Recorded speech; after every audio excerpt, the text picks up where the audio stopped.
ജീവിതത്തിലേക്ക് കൊണ്ടു നടക്കേണ്ട സാരോപദേശങ്ങളിൽ മറ്റൊന്ന് അക്രമം, അതിന്റെ പര്യവസാനം അതിദാരുണമാണ്. അക്രമിച്ചുകൂടാ, അക്രമം ആരോടുമായി കൂടാ. അല്ലാഹു തആല പറയുന്നു, യാ ഇബാദി, എന്റെ അടിമകളെ, ഇന്നി ഹറംതു ദുൽമ അലാ നഫ്സി, ഞാൻ ആരെയും ആക്രമിക്കുന്നവനല്ല. ശാരീരികമായി മാനസികമായി ഒരു നിലക്കും ആരെയും ആക്രമിക്കല്ലേ. വജഅൽതുഹു ബൈനകും മുഹറമ, ഞാൻ ആക്രമിക്കുന്നവനല്ല, നിങ്ങളും ആക്രമിക്കരുത്. അതുകൊണ്ട് ദുൽമ ഞാൻ ഹറാമാക്കിയിരിക്കുന്നു. ഫലാ തളാലമു, നിങ്ങൾ പരസ്പരം അക്രമം ചെയ്തു ജീവിക്കല്ലേ. അല്ലാഹു മുസ്ലിം ഉമ്മത്തിനോട് പറയുകയാണ്, കുടുംബക്കാരോട് ബന്ധുക്കളോട് അക്രമം കാണിക്കുന്നത് എത്രയോ ഗുരുതരമായ തെറ്റുമല്ലയോ? എത്ര ഗുരുതരമാണ്. ആരും ആരെയും ആക്രമിക്കല്ലേ. അക്രമങ്ങളിൽ ഏറ്റവും വലിയ അക്രമം, ഒരു പ്രദേശം ചരിത്ര പണ്ഡിതന്മാർ വളരെ വ്യക്തമായി പറഞ്ഞ ഒരു നാട്, പേര് ഞാൻ പറയുന്നില്ല. ആ പ്രദേശത്ത് ഖബീലകൾ പരസ്പരം യുദ്ധം നടക്കുന്നു, ഒരുപാട് ആളുകൾ കൊല്ലപ്പെടുന്നു. തലമുറകളായി നടന്ന യുദ്ധങ്ങളിൽ ആ നാട്ടിൽ തന്നെ ജനസംഖ്യ വല്ലാണ്ട് കുറഞ്ഞു പോയപ്പോ അവരൊരു സമ്മേളനം, ഒരു മീറ്റിംഗ് ഒരുമിച്ച് കൂടി. എന്താ നമ്മൾ ചെയ്യേണ്ടത്? നമ്മുടെ ഖബീല, നമ്മുടെ കുടുംബ പരമ്പര നശിക്കാൻ പോകുന്നു. തമ്മിൽ തല്ലിയിട്ട് മക്കളില്ല, എല്ലാവരും കൊന്നു നശിപ്പിച്ചിരിക്കാൻ. കൊലപാതകം തന്നെ കൊലപാതകം. അതുകൊണ്ട് നമ്മുടെ അംഗസംഖ്യ വർദ്ധിപ്പിക്കാൻ എന്തു ചെയ്യണം? അപ്പോഴാണ് ചില ആളുടെ തലയിലൂടെ ദുഷിച്ച് ചില ചിന്തകൾ വരുന്നത്. വളരെ പെട്ടെന്ന് അംഗസംഖ്യ വർദ്ധിപ്പിക്കണമെന്ന് പറഞ്ഞു. ആ മീറ്റിംഗിന് നേതൃത്വം കൊടുത്തത് ഇബ്ലീസുൽ ലഈൻ ലഅനത്തുല്ലാഹി അലൈഹിയാണ്. പിശാച് ഇവിടെ ഉണ്ടായിരുന്നു. എന്താ തീരുമാനം എന്നറിയോ? അല്ലാഹു ഹറാമാക്കി വ്യഭിചാരം ചെയ്യണമെന്ന് പറഞ്ഞു. ഓരോരുത്തരും സ്വന്തം ബന്ധുക്കളുമായി ശാരീരിക ബന്ധത്തിൽ ഏർപ്പെടുകയും ഗർഭം ധരിക്കുകയും ആങ്ങളെ പെങ്ങള് അതുപോലെ തന്നെ മക്കളോട് മാതാപിതാക്കൾ ഇങ്ങനെ വളരെ ദുഷിച്ചമായ വ്യഭിചാരം ചെയ്യണമെന്ന് അവർ തീരുമാനിക്കുന്നു. അല്ലാഹു തആല വല്ലാഹു മിൻ വറാ, അല്ലാഹു തആല അവരെ കാത്തിരിക്കുകയായിരുന്നു. വമാ യഅലമു ജുനൂദ റബ്ബിക ഇല്ലാഹു, അവർക്ക് വരുന്ന ശിക്ഷ നോക്കണം. ആങ്ങളെ പെങ്ങളിലൂടെ മഹറമായ ആളുകൾ തമ്മിലുള്ള ഹറാമായ ബന്ധങ്ങൾ നടക്കുന്നു. അല്ലാഹു സുബ്ഹാനഹു വ തആല ഒരിക്കലും ചെയ്യരുത് എന്ന് പറഞ്ഞ അതിദുഷ്ടമായ വ്യഭിചാരത്തിന്റെ ഏറ്റവും മോശപ്പെട്ടത് കുടുംബ ബന്ധങ്ങളിലൂടെ, രക്തബന്ധങ്ങളിലൂടെ വ്യഭിചാരം നടക്കുന്നു. ഗർഭധാരണം നടന്ന് മക്കൾ ഒരുപാടുണ്ടാവട്ടെ, ഇതാണ് ആ നാട്ടുകാരുടെ തീരുമാനം. അല്ലാഹുവിന്റെ ശിക്ഷയെ കാത്തിരിക്കുകയാണവർ. അല്ലാഹു തആല ശിക്ഷ ഇറക്കാൻ പോകുന്നു. അവരുടെ നാടിൽ കണ്ട ഒരു ചെറിയൊരു ഉറുമ്പ്, നംല, ചെറിയൊരു ഉറുമ്പ്. ആ ഉറുമ്പ് ഇങ്ങനെ അരിച്ചു വരുന്നു. ഓരോരുത്തരുടെ ദേഹത്തും ഒന്ന് കടിച്ചു പോകുന്നു, ഒരൊറ്റക്കടി. ആ ഉറുമ്പ് കടിച്ചാൽ തന്നെ ശരീരം വളരെ പെട്ടെന്ന് ദുർബലമായി 2 ദിവസം കൊണ്ട് ആള് മരിച്ചു പോകും. ആ പ്രദേശം ഒന്നാകെ ഉറുമ്പ് കടിയേറ്റ് മരിച്ചൊരു രംഗം ചരിത്ര പണ്ഡിതന്മാർ രേഖപ്പെടുത്തിയിരിക്കുന്നു. എന്തേ കാരണം? അല്ലാഹു നിഷിദ്ധമാക്കിയ തിന്മ എന്ന വലിയൊരു അക്രമം ചെയ്തവര്, അതും തന്നെ വ്യഭിചാരത്തിൽ ഏറ്റവും മോശപ്പെട്ട വ്യഭിചാരം. അതിൽപ്പെട്ട ഒരു മനുഷ്യൻ രക്ഷപ്പെട്ട് ഓടുകയാണ് മക്കയിലേക്ക്. പോകുന്ന പോക്കിൽ ആ നാട്ടിലെ മുഴുവൻ സ്വർണവും സമ്പാദ്യം മുഴുവനും അദ്ദേഹം ഒരു ഭരണിയിലാക്കി ഭൂമിയിൽ കുഴിച്ചിട്ട് അദ്ദേഹം മക്കയിലേക്ക് ഓടി രക്ഷപ്പെട്ടു. 18 വർഷം മക്കയിൽ ജീവിച്ചതിന്റെ ശേഷം 18 വർഷം മക്കയിൽ ജീവിച്ചു. അപ്പോഴേക്കും ജന്മനാട്ടിലുള്ള മുഴുവൻ ആളുകളും മരിച്ചു തുടങ്ങിയിട്ടുണ്ട്. പെണ്ണുങ്ങൾക്ക് അപകടം സംഭവിച്ചില്ല. പുരുഷന്മാർ ചെയ്ത തിന്മയായിരുന്നു. പെണ്ണുങ്ങൾ നിരപരാധികളായിരുന്നു. അല്ലാഹു പെണ്ണുങ്ങൾക്ക് ശിക്ഷ കൊടുത്തിട്ടില്ല. അവിടുത്തെ ആണുങ്ങൾ മുഴുവനും മരിച്ചു പോവുകയാണ് ഉണ്ടായത്, ഉറുമ്പ് കടിയേറ്റിട്ട്. അങ്ങനെയുണ്ട്, ഉറുമ്പ് കടിച്ചിട്ട് ആളുകൾ മരിച്ച അനുഭവം. ഉറുമ്പ് കടിയേറ്റ് മരിച്ചു. ഈ മനുഷ്യൻ രക്ഷപ്പെട്ട് ഓടി മക്കയിലേക്ക് പോകുന്ന പോക്കിൽ അദ്ദേഹം ഒരു ഭരണിയിലാക്കി സർവ്വ സ്വർണവും കിട്ടിയത് മുഴുവനും അദ്ദേഹം സൂക്ഷിച്ച് സ്വന്തം നാട്ടിൽ ഒരു പാറക്കെട്ടിന്റെ അരികത്ത് കുഴിച്ചിട്ടു. അദ്ദേഹം 18 കൊല്ലം കഴിഞ്ഞ് മക്കയിൽ തന്റെ ഒരു കൂട്ടുകാരനോട് പറഞ്ഞിടോ, എന്റെ നാട്ടിലേക്കൊന്ന് പോ, അവിടെ എനിക്ക് കുറെ സ്വത്തുണ്ട്. ഇന്നാലിന്ന പാറക്കെട്ടിന്റെ അരികത്ത് ഒന്ന് കുഴിച്ചു നോക്കിയാൽ വലിയ ഭരണി കിട്ടും, അതിൻ്റെ അകത്ത് ഒരുപാട് സ്വർണമുണ്ട്, അതൊന്ന് എടുത്തു കൊണ്ടുവരുമോ? നീ എനിക്കൊന്ന് കൊണ്ടുതരുമോ? തന്നാൽ ആ സമ്പത്തിന്റെ പകുതി അതിലേറെ ഞാൻ നിനക്ക് തരാം. മക്കയിൽ നിന്ന് തന്റെ കൂട്ടുകാരൻ, ഇയാൾക്ക് അവിടെ രണ്ടാമത് പോകാൻ പോലും ധൈര്യമുണ്ടായില്ല. കാരണം അത്രയും കൊടിയ വ്യഭിചാരം ചെയ്ത ആളാണ്. മക്കയിൽ വന്ന ഭയം പ്രാപിച്ചതാണ്. പാറക്കെട്ടിന്റെ അടയാളം നോക്കി കുഴിച്ചിട്ട സ്ഥലം കണ്ടുപിടിച്ചു. വലിയ ഭരണിയാണ്, ഇഷ്ടംപോലെ സമ്പത്ത്, ഭാരമുണ്ട്, നല്ല കനമുണ്ട്, അതിനുള്ളിൽ സ്വർണവും വെള്ളിയുമാണ്. എല്ലാം എടുത്ത് മക്കയിലേക്ക് കിലോമീറ്ററുകൾ താണ്ടി അദ്ദേഹം കൊണ്ടുവന്നു. തന്റെ കൂട്ടുകാരൻ തനിക്ക് വാഗ്ദാനം ചെയ്ത പ്രതിഫലം കൈപ്പറ്റാൻ വേണ്ടി. ആ കൂട്ടുകാരൻ ഏതൊരുത്തനാണോ ഈ നാട്ടിൽ നിന്ന് രക്ഷപ്പെട്ട് ഓടിയത്, അദ്ദേഹമല്ല എടുക്കാൻ വന്നത്, മക്കക്കാരനെ എടുക്കാൻ പറഞ്ഞയച്ചത്. അയാൾ അതെടുത്തു കൊണ്ടുപോകുന്നു, മക്കയിലേക്ക് എത്തിക്കുന്നു. അവിടെ എത്തി വളരെ വിശ്വസ്തനായ കൂട്ടുകാരൻ അത് തുറന്നു നോക്കിയിട്ടില്ല, അതിലൊന്നും അപഹരിച്ചിട്ടില്ല, ആ ഭരണി തുറന്നിട്ട് പോലുമില്ല. മക്കയിൽ കൊണ്ടുവന്നു, ഈ മുതലാളിയുടെ മുമ്പിൽ വെച്ചു കൊടുത്തു. വ്യഭിചാരം ചെയ്ത് സ്വന്തം പെങ്ങളെ അല്ലെങ്കിൽ മഹ്റമായ ആളുകളെ, സ്വന്തം മകളെ, അതുപോലെയുള്ള ക്രൂരമായ രീതിയിലുള്ള വ്യഭിചാരം, അതിദുഷ്ടമായ വ്യഭിചാരം ചെയ്ത ഈ മനുഷ്യൻ അല്ലാഹുവിന്റെ അദാബിൽ നിന്ന് എങ്ങനെയാണ് രക്ഷപ്പെടുന്നത്? ഭരണി തുറക്കുകയാണ്, സ്വർണമൊക്കെ റെഡിയാണ്, എല്ലാം ഉണ്ട്. പക്ഷേ ആ ഭരണിയുടെ നേരെ മേലെ ഒരു ചെറിയ ഉറുമ്പ് കണ്ടു. മുഖം വന്ന് നോക്കിയതേയുള്ളൂ, ആ ഉറുമ്പ് കയറി പിടിച്ച് മൂക്കിലാണ് കടിച്ചത്. ചെറിയ ഉറുമ്പ് കടിച്ചത് പരമാർത്ഥം.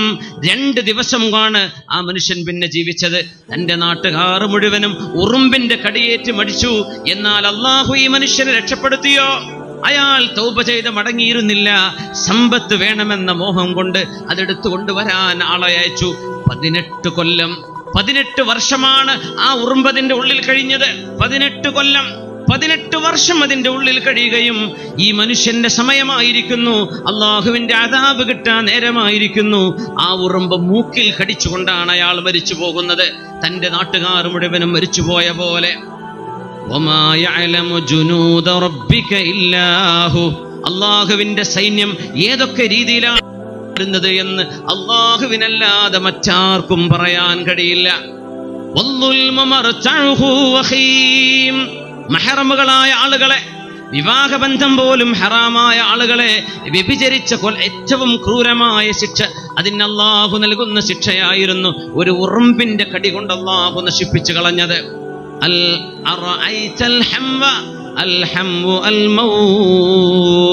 ഭർത്താവിന്റെ സഹോദരനെ പോലും സൂക്ഷിക്കണേ എന്ന് പറഞ്ഞ ദീൻ.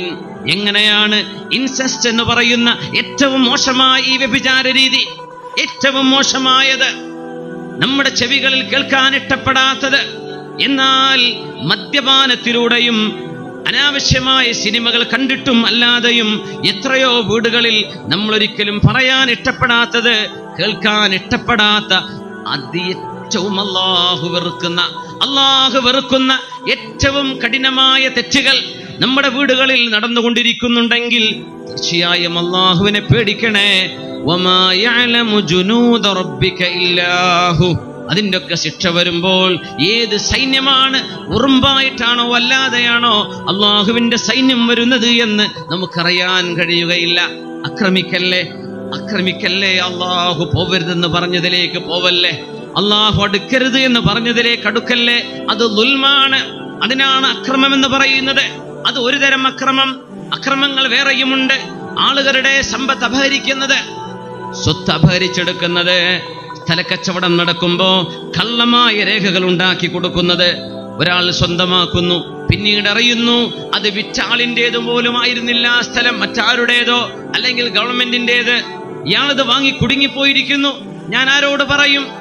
ഹലാലായ സമ്പാദ്യങ്ങൾ എത്രയോ ആളുകൾക്ക് നഷ്ടപ്പെടാൻ കാരണമാകുന്ന വളരെ ക്രൂരമായ വഞ്ചനകൾ നടക്കുന്ന കാലമാണിത്. അല്ലാഹു തആല ഹബീബായ റസൂലുള്ളാഹി തങ്ങളിലൂടെ നമ്മെ പഠിപ്പിച്ചുവല്ലോ, മൻ ഗശ്ശനാ ഫലൈസ മിന്നാ. നമ്മെ വഞ്ചിക്കുന്ന ആളുകൾ നമ്മിൽപ്പെട്ട ആളുകളല്ല എന്ന്. റസൂലുള്ളാഹി തങ്ങളുടെ കാലശേഷം ആഡംബര പ്രിയനായിരുന്ന രാജാവായിരുന്നു അൽ മുഅ്തമിദ് എന്ന സ്പെയിൻ ഭരണാധികാരി. സ്പെയിൻ ഭരിച്ചിരുന്ന അൽ മുഅ്തമിദ്, സ്വന്തം അയൽപക്കത്തെ നാട്ടുകാരൻ, ഒരു രാജാവ്, മുസ്ലിമായ മനുഷ്യൻ, തന്നെ മറ്റൊരു രാജാവ് ആക്രമിക്കാൻ വരുന്ന രക്ഷപ്പെടുത്തണേ എന്ന് പറഞ്ഞപ്പോ ഇയാൾ മുഅ്തമിദ് സ്വന്തം സൈന്യവുമായി അയൽനാട്ടിലേക്ക് ചെല്ലുകയും അവരുടെ അക്രമിയെ തുരത്തി ഓടിക്കുകയും ചെയ്യുന്നു. അയാൾക്ക് തോന്നുന്നു, ഈ നാടും ഞാനങ്ങ് പിടിച്ചെടുത്താൽ എന്താ? സഹായിക്കാൻ പോയതാണ്. സഹായിക്കാൻ പോയ വീട്ടിൽ ചെന്ന് ഉപദ്രവം ചെയ്യുന്നത്. നമ്മൾ ആലോചിക്കണം, ചില വീടുകളിൽ ആൾപ്പാർപ്പില്ലാത്ത വീടുകൾ, ആണുങ്ങളില്ലാത്ത വീടുകൾ, ഗൾഫുകാരും പ്രവാസികളുമായ വീടുകൾ, അവിടേക്ക് നിൽക്കാൻ സംരക്ഷണത്തിനും രാത്രികാലങ്ങളിൽ അവർക്ക് സംരക്ഷണത്തിന് ചെന്നു കൊടുക്കാൻ വേണ്ടി സ്വന്തം കുടുംബത്തിലെ ഏതെങ്കിലും ഒരാളെ ഏൽപ്പിക്കുമ്പോൾ അയാളിലൂടെ ആ വീട്ടിൽ തിന്മകൾ നടക്കുന്ന അപകടം പോലെ മുഅ്തമിദ് താൻ ആരെയാണോ സഹായിക്കാൻ പോയത് ആ നാട്ടുകാരനെ പിടിച്ചടക്കുകയും അയാളുടെ വാപ്പയെ, പെൺകുട്ടികളെ, അദ്ദേഹത്തിന്റെ ഭാര്യയെ എല്ലാവരെയും ബന്ദികളാക്കി പിടിക്കുകയും ആ രാജ്യത്തെ സമ്പത്ത് മുഴുവനും അപഹരിക്കുകയും ചെയ്യുന്നു. വാപ്പ പറഞ്ഞു, മോനെ, ഇന്നലെ വരെ നമ്മൾ അഭിമാനത്തിലായിരുന്നു, ഇന്നലെ വരെ അഭിമാനത്തിലായിരുന്നു. മുഅ്തമിദിനോട് നമ്മളാണ് സഹായം ചോദിച്ചത്, മുഅ്തമിദിനോട് സഹായ സൈന്യം വേണമെന്ന് നമ്മളാ പറഞ്ഞത്. എന്നിട്ട് ആ മനുഷ്യൻ നമ്മെ നിന്ദ്യന്മാരായി ഇന്ന് ജയിൽ പുള്ളികളായി പിടിച്ചുകൊണ്ടുപോകുന്നു. ഇതിന് കാരണം മറ്റൊന്നുമല്ല, ദഅവത്തുൽ മദ്ലൂം. മോനെ, നീ ഭരണാധികാരിയായിരുന്നപ്പോ ആരെയെങ്കിലും ആക്രമിച്ചിട്ടുണ്ടെങ്കിൽ ആക്രമിക്കപ്പെട്ട ആള് നിനക്കെതിരെ ചെയ്ത പ്രാർത്ഥനയുടെ ഫലമാണ് ഞാനും നീയും അടക്കം നമ്മുടെ കുടുംബം ഇന്ന് ഈ ചങ്ങലകളിൽ ബന്ധിക്കാൻ കാരണം നമ്മൾ ആരെയെങ്കിലും ആക്രമിച്ചു കാരണം. അതുകൊണ്ട് അള്ളാഹുവിനോട് നമുക്ക് ചോദിക്കാം, അള്ളാഹുവേ, അല്ലാഹുമ്മ റബ്ബേ, ഞങ്ങൾ ആരെയെങ്കിലും ശിക്ഷിച്ചതിന്റെ അല്ലെങ്കിൽ അക്രമം ചെയ്തതിന്റെ ഫലമായി നീ ഞങ്ങളെ പിടിച്ച് ശിക്ഷിച്ചിരിക്കുന്നു റബ്ബേ. ഇന്നലെ വരെ രാജാധികാരത്തിൽ ജീവിച്ച ഞങ്ങൾ ഇന്ന് ബന്ദികളായി മാറിയിരിക്കുകയാണ്. അല്ലാഹുവേ, ഞങ്ങൾ നിന്നോട് മാപ്പ് ചോദിക്കുന്നു റബ്ബേ. എന്നാലും ഞങ്ങളെ ആക്രമിച്ച മുഅ്തമിദ്, ആ മുഅ്തമിദിന് നീ ശിക്ഷ കൊടുക്കണമേ. പാതിരാത്രിയിലെ ദുആയാണത്. പാതിരാത്രിയിലെ ദുആ സംഭവിക്കാൻ പോകുന്നു. മുഅ്തമിദ് ബില്ലാക്ക് ശരീരം തളരാൻ പോകുന്നു. ശരീരം തളരുന്നു, ശരീരമാസകലം തളരുന്നു. അദ്ദേഹത്തെ തൊട്ടടുത്ത രാജ്യത്തുകാരനായ യൂറോപ്പുകാരൻ ഭരണാധികാരി വരികയും മുഅ്തമിദിനെയും തന്റെ പെൺമക്കളെയും തന്റെ ഭാര്യമാരെയും അറസ്റ്റ് ചെയ്തു കൊണ്ടുപോകുന്നു. ആരായി? പെൺകുട്ടികൾ. കല്ലിൽ മണ്ണിൽ ചവിട്ടാതിരിക്കാൻ കസ്തൂരി വിതറിയിരുന്ന, കസ്തൂരിയിൽ ചവിട്ട് നടന്നിരുന്ന പെണ്ണുങ്ങൾ. മുഅ്തമിദ് നല്ല കവിയായിരുന്നു. അദ്ദേഹം കവിത ചൊല്ലിയിട്ടുണ്ട്, അതിനെ സംബന്ധിച്ച് പാട്ടുപാടിയിട്ടുണ്ട്. ആ മുഅ്തമിദിനെയും മക്കളെയും നിന്ദ്യന്മാരായി പിടിച്ചുകൊണ്ടുപോയി. എന്തിന്? സഹായം ചോദിച്ച നാട്ടുകാരനെ സഹായിക്കാൻ ചെന്നതിന്റെ ശേഷം ആ നാട് പിടിച്ചടക്കിയതിന്റെ കുറ്റത്തിൽ അള്ളാഹു കൊടുത്ത ശിക്ഷയായിരുന്നു. ആ പെൺകുട്ടികൾക്ക് ഉടുക്കാൻ പോലും മാന്യമായ വസ്ത്രമില്ലാതെ ജനങ്ങൾക്ക് തുന്നിക്കൊടുത്തുകൊണ്ടാ അവർ പിന്നെ ജീവിച്ചത്. വാപ്പയെ ജയിലിൽ പോയി കാണും. ഒരു പെരുന്നാൾ ദിവസം വാപ്പയെ കാണാൻ വേണ്ടി പെൺകുട്ടികൾ വന്നപ്പോ വാപ്പ ചൊല്ലിയ ഒരു കവിതയുണ്ട്. മക്കളെ, എത്ര മനോഹരമായിരുന്നു നമ്മുടെ പെരുന്നാളുകൾ. ഇന്നിതാ വാപ്പ ജയിലിൽ. മക്കളെ, നിങ്ങൾക്കൊന്ന് ഉടുക്കാൻ പോലും തിന്നാൻ പോലും ഭക്ഷണമില്ലാതെ നിങ്ങൾ വല്ലാത്ത കഷ്ടപ്പാടിലായി പോയല്ലോ എന്ന് സ്വന്തം മക്കളെ നോക്കി അദ്ദേഹം കരഞ്ഞിട്ടുണ്ട്. മഗ്രിബിലെ മൊറോക്കോയിലേക്കാണ് കൊണ്ടുപോയത്. സ്പെയിനിൽ നിന്ന് മൊറോക്കോയിലേക്ക്. അവിടെ ക്രൂരമായ ജയിൽ തടവ് ശിക്ഷ അനുഭവിച്ചുകൊണ്ടാണ് മുഅ്തമിദ് ബില്ലാ മരിക്കുന്നത്. അദ്ദേഹം പാടുകയുണ്ടായി. അദ്ദേഹത്തിന്റെ മക്കള് തന്നെ ജയിലിൽ വന്ന് കാണാൻ വന്ന സമയമാണ്. فيما مضى كنت بالأعياد مسرورا فساءك العيد في أهمات مأسورا ترى بناتك في الأطمار جائعة يغزلن للناس ما يملكن قطميرا برزن نحوك للتسليم خاشعة أبصارهن حسيرات مكاسيرا يطئن في الطين والأقدام حافية كأنها لم تطأ مسكا وكافورا. മുതഅല്ലിമീങ്ങൾക്ക് ഇതിന്റെ അർത്ഥം മനസ്സിലായി കാണും. തന്റെ മക്കൾ എത്ര ആഡംബരത്തിൽ ജീവിച്ച മക്കളാണ്. ഇപ്പോൾ ഗതി പോലുമില്ലാതെ അവര് തെരുവ് തണ്ടികളായി ജീവിച്ചുകൊണ്ടിരിക്കുന്നത്. ഇത് അക്രമത്തിന് അള്ളാഹു തന്ന ശിക്ഷയാണ് എന്ന് മുഅ്തമിദിനെ ബോധ്യപ്പെടുത്തുകയായിരുന്നു അള്ളാഹു. അക്രമികൾക്ക് ശിക്ഷ വരും. വിസ തട്ടിപ്പ് നടത്തിയ ആളുകൾ, ആളുകളെ ഗൾഫിലേക്ക് കൊണ്ടുപോകാൻ വേണ്ടി പ്രലോഭനങ്ങൾ ചെയ്ത് പൈസ വാങ്ങിയിട്ട് മുങ്ങിക്കളഞ്ഞ ആളുകൾ, ആ സമ്പത്ത് കൊണ്ടൊന്നും രക്ഷപ്പെടാൻ കഴിയുകയില്ല. 1 വർഷം, 10 കൊല്ലം, 15 കൊല്ലം ആളുകൾക്ക് പിടികൊടുക്കാതെ ജീവിക്കാൻ കഴിഞ്ഞേക്കുമെന്നാൽ ആ സമ്പത്ത് കണ്ണീരിന്റെ സമ്പത്താണ്. എത്രയോ കുടുംബം പാതിരാവുകളിൽ ആക്രമിക്കപ്പെട്ടു പോയവർ കണ്ണുനീർ വാർത്തുകൊണ്ട് പാതിരാവിൽ ദുആ ചെയ്യുന്നുണ്ട്. ആ പ്രാർത്ഥനകളുടെ ഫലം ദുൽമ് ചെയ്ത ആളുകൾ അനുഭവിക്കേണ്ടി വരും. അതുകൊണ്ട് മുഅ്മിനേ, ന്യായമല്ലാത്ത ഒന്നും നമ്മൾ ആരുടേതും കൈപ്പറ്റേണ്ട. അന്യായമായി വല്ലതും നമ്മൾ ചെയ്യുന്നുണ്ടെങ്കിൽ, ഡോക്യുമെന്റുകൾ നമ്മൾ ഫോർജ് ചെയ്തുണ്ടാക്കുന്നുണ്ടെങ്കിൽ, രേഖകൾ നമ്മൾ കള്ളത്തരത്തിൽ നമ്മൾ ഉണ്ടാക്കിയെടുക്കുകയാണെങ്കിൽ, ഭൂമിയോ വസ്തുവോ സ്ഥലമോ ബിൽഡിങ്ങോ നമ്മുടേതല്ലാത്തത് നമ്മുടേതാക്കിയെടുക്കാൻ വേണ്ടി നിയമപരമായി എന്തെല്ലാം സ്വാധീനം ഉപയോഗിച്ച് നമ്മൾ ഇടപെടുന്നുണ്ടോ, അള്ളാഹു അത് കൊണ്ടുപോവുക തന്നെ ചെയ്യും. ആ സമ്പത്ത് മുഴുവനും വിറ്റ് വിലക്കെട്ടിയാൽ പോലും ഹോസ്പിറ്റലിൽ കൊണ്ടുപോയി കൊടുക്കേണ്ട പൈസക്ക് തുല്യമാവില്ല. അള്ളാഹു അങ്ങനെ ചെയ്യുന്നത് ആരുടെയെങ്കിലും സ്വത്ത് അന്യായമായി നമ്മൾ കൈപ്പറ്റുന്നത് കൊണ്ടാണ്.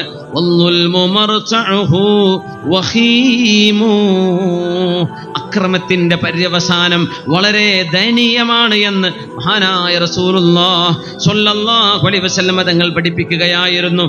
ഹംസത്തുൽ ബസയൂനി അക്രമികളിൽപ്പെട്ട ലോകം കണ്ട അക്രമിയായിരുന്നു ഹംസത്തുൽ ബസയൂനി. അദ്ദേഹം മുസ്ലിമീങ്ങളായ ആളുകളെ ക്രൂരമായി കൊല ചെയ്ത ആളാണ്. അള്ളാഹുവിൽ വിശ്വസിക്കുന്ന ആളുകളെ അദ്ദേഹം കൊല ചെയ്യുമ്പോൾ അദ്ദേഹം പറയും, എവിടെ നിങ്ങളുടെ അള്ളാഹു, എവിടെ നിങ്ങളുടെ അള്ളാഹു? ആ അള്ളാഹുവിനെ ഞാൻ ഇരുമ്പിൽ കെട്ടിയിടും എന്ന് പറഞ്ഞിട്ടുണ്ട്. നിങ്ങളെയും നിങ്ങളുടെ അള്ളാഹുവിനെയും ഞാൻ ഇരുമ്പിൽ തറക്കും, ഇരുമ്പ് കൊണ്ട് തറക്കും, ഇരുമ്പ് കൊണ്ട് ആണിയടിച്ച് തറക്കും നിങ്ങളെയും നിങ്ങളുടെ അള്ളാഹുവിനെയും എന്ന് പറഞ്ഞിരുന്ന മുസ്ലിമാണ്. പേരുകൊണ്ട് ഹംസത്തുൽ ബസയൂനി. ഈജിപ്തുകാരനാണ്, പക്ഷേ അദ്ദേഹത്തിന്റെ ഉള്ളിൽ സിയോണിസം ഉണ്ടായിരുന്നു. അദ്ദേഹം സെക്കുലർ മുസ്ലിമായിരുന്നു. അദ്ദേഹം അള്ളാഹുവിലും വിശ്വാസമില്ലാത്ത മതമേതായാലും കുഴപ്പമില്ല എന്ന് പറയുക മാത്രമല്ല, അള്ളാഹുവിൽ വിശ്വാസം പോലും ഇല്ലാതിരുന്ന ഹംസത്തുൽ ബസയൂനി മുഅ്മിനീങ്ങളെ ശിക്ഷിച്ചപ്പോഴൊക്കെ പറഞ്ഞത്, എവിടെ നിങ്ങളുടെ അള്ളാഹു എന്ന് വിളിക്കേ. ആ അള്ളാഹു എന്താ വരാത്തത്? ഞാൻ ശിക്ഷിക്കുമ്പോ അവനെന്താ ഇറങ്ങി വരാത്തത്? ഒന്ന് കൊണ്ടുവാ, അള്ളാഹുവിനെ ഞാൻ ഇരുമ്പ് കൊണ്ട് തറക്കും എന്ന് പറഞ്ഞ ഹംസത്തുൽ ബസയൂനി കാറോടിച്ചു പോകുന്ന നേരത്ത് ഇരുമ്പിന്റെ കമ്പികൾ വഹിച്ചു പോകുന്ന ഒരു ട്രക്കിന്റെ പിന്നിൽ പോയി ഇടിച്ചുകൊണ്ടാ മരിക്കുന്നത്. ഇരുമ്പ് കൊണ്ടുപോകുന്ന, ഇരുമ്പിന്റെ അയൺ ബാറുകൾ കൊണ്ടുപോകുന്ന ട്രക്ക്, ആ ട്രക്കിന്റെ ബാക്കിൽ ഇയാൾ പോകുന്ന കാർ ഇടിച്ചുകൊണ്ടാണ് ഹംസത്തുൽ ബസയൂനി മരിക്കുന്നത്. എങ്ങനെ മരിച്ചെന്നറിയോ? ശരീരത്തിന്റെ ഉള്ളിലേക്ക് ഇരുമ്പ് കയറിയാണ് ഇയാൾ മരിക്കുന്നത്. അള്ളാഹുവിന് ഇരുമ്പ് കൊണ്ട് അടിക്കുമെന്ന് പറഞ്ഞ മനുഷ്യന് ഇരുമ്പിന്റെ ഉള്ളിൽ നിന്ന് കഷ്ണം കഷ്ണമായിട്ടാണ് അയാളുടെ ശരീരം മുറിച്ചെടുത്തുകൊണ്ടാണ് രക്ഷപ്പെടുത്തിയത്. രക്ഷപ്പെടാൻ കഴിഞ്ഞിട്ടില്ല. അള്ളാഹുവിനെ വെല്ലുവിളിച്ചു, ഇരുമ്പിന്റെ വാക്ക് പറഞ്ഞ് വെല്ലുവിളിച്ചപ്പോൾ ഇരുമ്പിലൂടെ അള്ളാഹു മറുപടി കൊടുത്ത ളാലിമാണ്, അക്രമിയായിരുന്നു ഹംസത്തുൽ ബസയൂനി. അതുകൊണ്ട് ആരോഗ്യം കൊണ്ട് വെല്ലുവിളിക്കല്ലേ, ആരോഗ്യം ക്ഷയിച്ചു പോകാനിരിക്കുന്നു. സമ്പത്ത് കൊണ്ട് മേന്മ പറയല്ലേ, അഹങ്കാരം നടിക്കല്ലേ, സമ്പത്ത് നഷ്ടപ്പെടാനിരിക്കുകയാണ്. സുഖസൗകര്യങ്ങളെ കൊണ്ട് അഹങ്കാരം നടിക്കല്ലേ, അള്ളാഹു അത് കൊണ്ടുപോകാൻ കഴിവുള്ളവനാണ്. ഒരാൾക്ക് നൽകിയത് അള്ളാഹു നൽകുന്ന പരീക്ഷണമാണ്. അതുകൊണ്ട് ആരും ആരെയും ദുൽമു ചെയ്യാൻ പോവല്ലേ, ആരും ആരെയും ആക്രമിക്കാൻ പോവല്ലേ. അക്രമികളുടെ ദുആ, അക്രമിക്കപ്പെട്ടവരുടെ ദുആ അള്ളാഹുവിന്റെയും ഇടയിൽ മറയില്ല. ലൈസ ബൈനഹു വബൈനല്ലാഹി ഹായിൽ. മഹാനായ അഹ്മദ് ഇബ്നു ഹംബൽ റളിയല്ലാഹു തആല അൻഹു ഇബ്നു അബി ദുആദ് എന്ന അന്നത്തെ ഭരണാധികാരിയിൽ നിന്ന് ഒരുപാട് അക്രമം ഏറ്റുവാങ്ങിയ മഹാനായ അഹ്മദ് ഇബ്നു ഹംബൽ റളിയല്ലാഹു തആല അൻ ക്രൂരമായി, വളരെ ദാരുണമായി ശിക്ഷിക്കപ്പെട്ട നിരപരാധിയായ ഹദീസിന്റെ പണ്ഡിതൻ. 10 ലക്ഷത്തോളം ഹദീസുകൾ മനപാഠമുണ്ടായിരുന്നു എന്ന് അബൂ സുർഅ റഹ്മത്തുള്ളാഹി അലൈഹി സാക്ഷ്യപ്പെടുത്തിയ മഹാനായ അഹ്മദ് ഇബ്നു ഹംബൽ റളിയല്ലാഹു തആല അൻ ഇബ്നു അബി ദുആബ് ബഹുമാനപ്പെട്ടവരെ വളരെ ക്രൂരമായി ശിക്ഷിച്ചപ്പോഴാ ബഹുമാനപ്പെട്ടവർ പറഞ്ഞത്, അല്ലാഹുവേ അല്ലാഹുവേ അല്ലാഹുവേ അല്ലാഹുമ്മ ഹ്ബിസ്ഹു ഫീ ജിൽദിഹി വഅദ്ബി.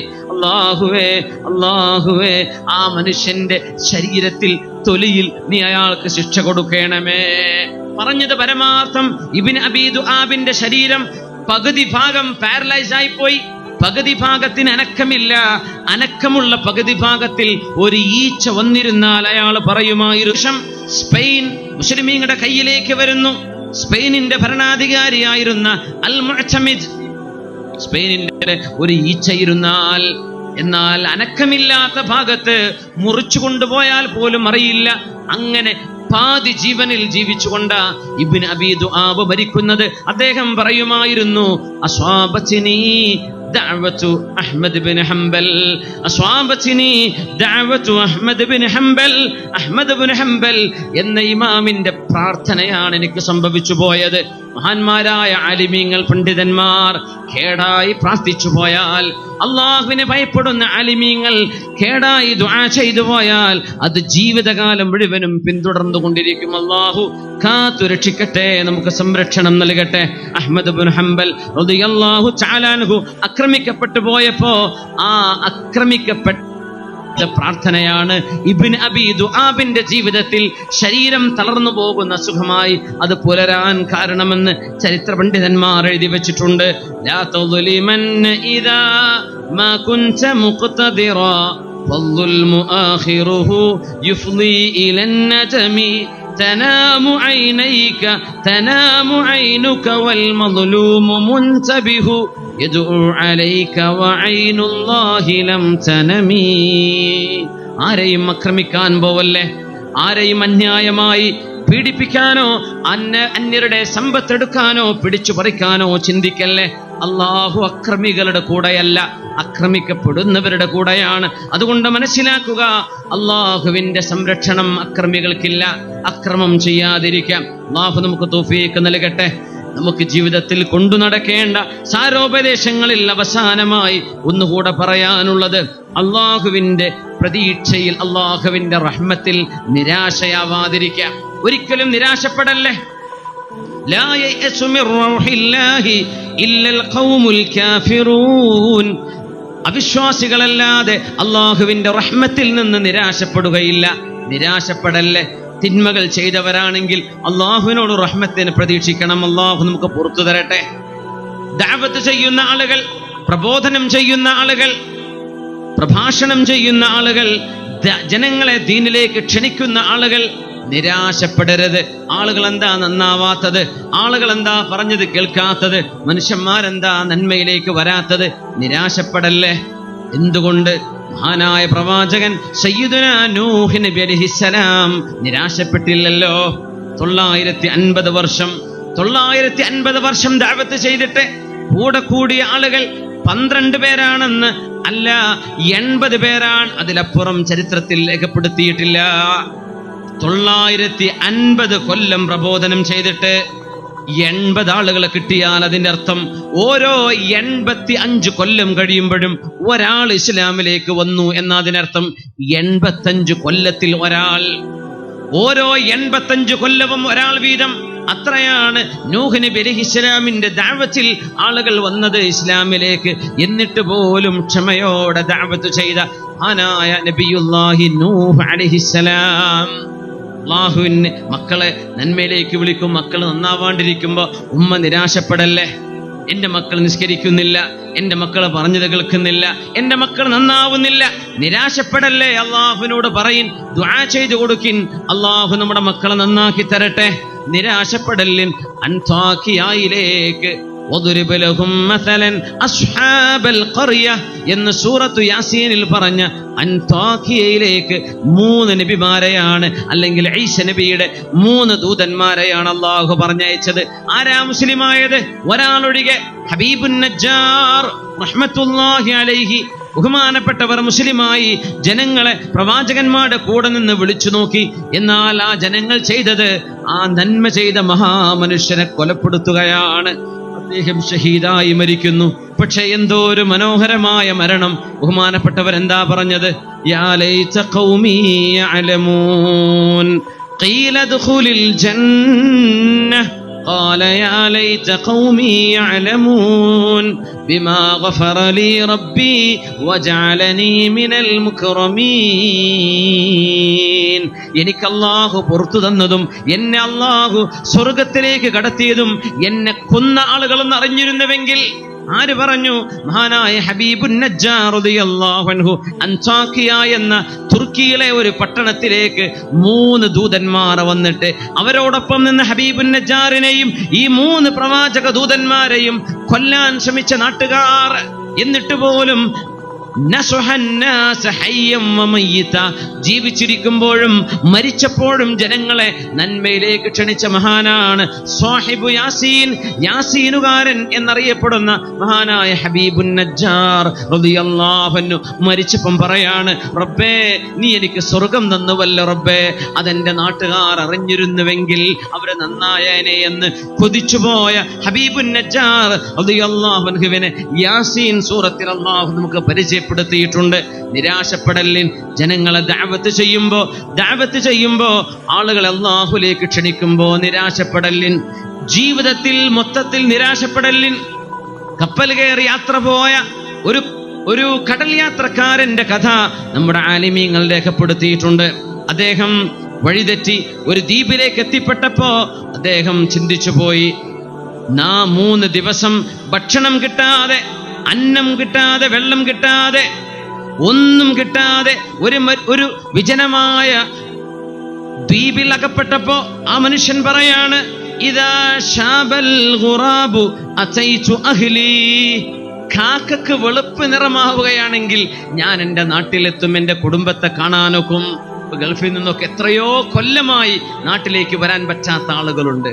നിരാശ വരുമ്പോ പറയും, ഞാൻ പോവണമെങ്കിൽ കറുത്ത കാക്ക വെളുത്തു പോകണം. അതിനർത്ഥം ഒരിക്കലും എനിക്കതാവില്ല എന്നാണ് അതിന്റെ സാരം. ബഹുമാനപ്പെട്ട മഹാനായ യൂനുസ് നബി അലൈഹി സ്വലാത്തു വസ്സലാം മത്സ്യത്തിന്റെ വയറ്റിന്റെ ഉള്ളിൽ കിടന്നപ്പോ നിരാശ ബാധിക്കാതെ ദുആ ചെയ്തില്ലേ? ലാ ഇലാഹ ഇല്ലാ അൻത സുബ്ഹാനക ഇന്നി കുൻതു മിനൽ ളാലിമീൻ. അല്ലാഹുവേ, ഞാൻ തെറ്റ് ചെയ്തു പോയി റബ്ബേ, നീ പരിശുദ്ധൻ തന്നെയല്ലോ, നീ പരിശുദ്ധൻ തന്നെയല്ലോ റബ്ബേ, ഞാനാണ് തിന്മ ചെയ്തത്, ഞാനാ തിന്മ ചെയ്തത്. ലാ ഇലാഹ ഇല്ലാ അൻത എന്ന ദുആ മത്സ്യത്തിന്റെ വയറ്റിൽ കിടന്നപ്പോ ഇരുളിന്റെ ചുരുളുകൾക്കിടയിൽ മഹാനായ നബിയുല്ലാഹി യൂനുസ് ഇബ്നു മത്താ അലൈഹിസ്സലാം ആ ദുആ കാരണം നിരാശയിൽ നിന്ന് അല്ലാഹു ആശയും പ്രതീക്ഷയും നൽകി സമുദ്രത്തിന്റെ അങ്ങറ്റത്തേക്ക് ആ മത്സ്യത്തെ കൊണ്ടുവരികയും ഛർദിക്കാൻ പറയുകയും യൂനുസ് നബി അലൈഹിസ്സലാം അതിന്റെ ശേഷവും നീനവക്കാരോടൊപ്പം ഇറാഖിൽ ജീവിക്കുകയും ചെയ്ത പ്രവാചകനല്ലയോ? ഇവിടെ ഒരാൾ കപ്പലിൽ യാത്ര ചെയ്ത് വഴിതെറ്റിപ്പോയി, തന്റെ കപ്പൽ നഷ്ടപ്പെട്ട് ഒരു ദ്വീപിലകപ്പെട്ട് ഇനി ഒരിക്കലും ഞാൻ നാട്ടിലെത്തില്ല, ഭക്ഷണം പോലും കിട്ടില്ല എന്ന് അദ്ദേഹം നിരാശയോടുകൂടെ പറഞ്ഞിരിക്കുമ്പോഴാണ് ഒരു കപ്പൽ കാണുന്നത്.